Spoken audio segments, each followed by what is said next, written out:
So they give you these sliders. Now, I usually set mine to about 75.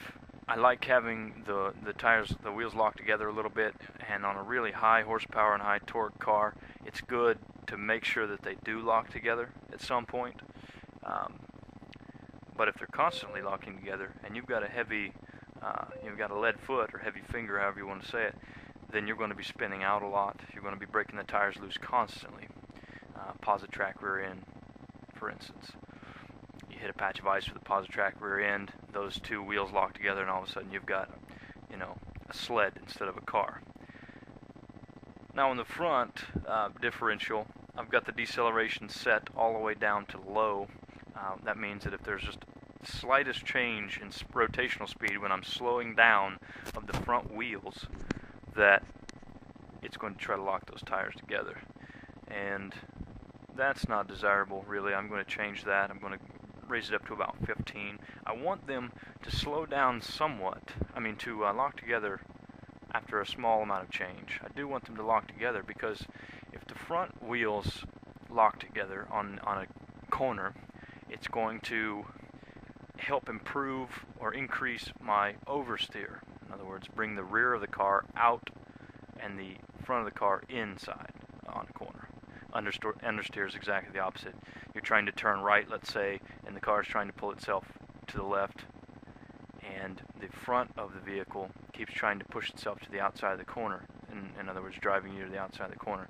That's understeer. Of course, a much more detailed explanation would be necessary for anything else, but for this tutorial, that'll suffice. Locking those front wheels together when I'm decelerating will help to increase the understeer. With an all-wheel drive car, you'll have a lot of problems with a lot of understeer. The car wants to go to the outside of the corner, and that's only because you have all four wheels pushing it forward. You don't have that issue as much with a rear-wheel drive vehicle.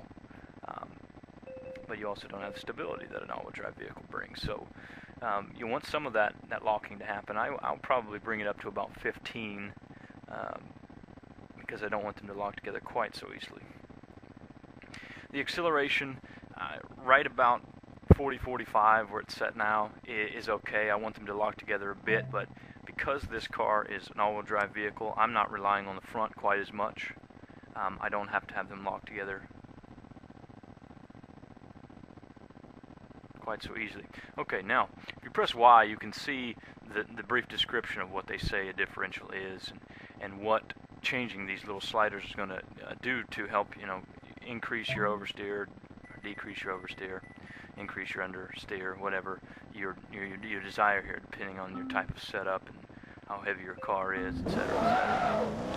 Now, I went ahead and changed that differential setting on the front to about 15. To make for a little more stable car. I'll go around a couple more corners here. Now, unfortunately, like I said, you can't see differential changes as much as you can feel them when you're driving the car. You can pull up some of the statistics, some of the diagnostics on your screen and see them, but nothing is completely visible. If you look there in my previous lap, there was a tire mark all the way around that corner on the outside, and that time around the corner I didn't so much as screech even one tire. That is feeling a little bit there, but far less sliding. You can keep tweaking this until you've got it perfect. Differentials are important because they allow you to control the difference between how much efficiency you have of power from the motor to the tires, essentially to the ground, and how much control of how much control of your car you have at the same time.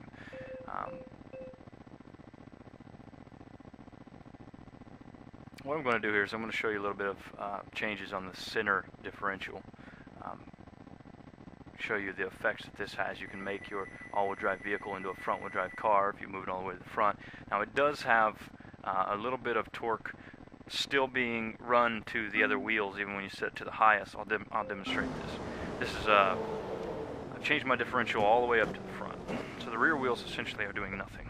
So I'm going to do this by burning out here. I've locked up the e-brake so the rear wheels are setting still. As you can see, the brakes are not on at all. The drums are not lighting up. All I'm doing is just holding the e-brake, and because a massive amount of my torque is going to the front, those wheels are spinning out. Now it's just like holding the e-brake when you're burning out a front-wheel drive car.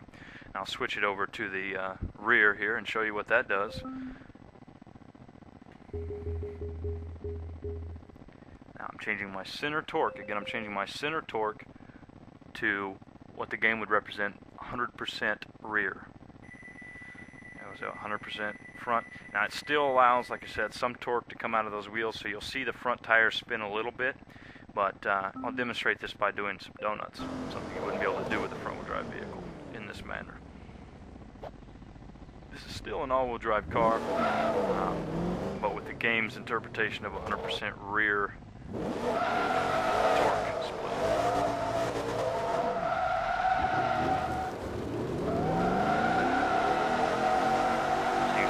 Tires still spinning, but very slightly. They're not spinning like an all-wheel drive vehicle with real tight donuts. It's spinning like a rear-wheel drive vehicle. I'm only demonstrating this to show you the difference between changing the front and rear torque settings. Now, you need to keep in mind that if you change that, you're also destroying the other sliders that control that particular differential. So if I move this all to the rear, which I have it now, then my front differential settings are not taking as much of effect, and I cannot control this vehicle. If you watch those last two corners, it was all over the place. Massive understeer all the way around. So I bring this down. My preference is about 60% rear, and that's why you see a little bit higher locking settings on the rear differential. Guys, I hope this helped you out. I know it's been long and it's kind of a boring video. If you have any questions, get a reply to me. Appreciate it.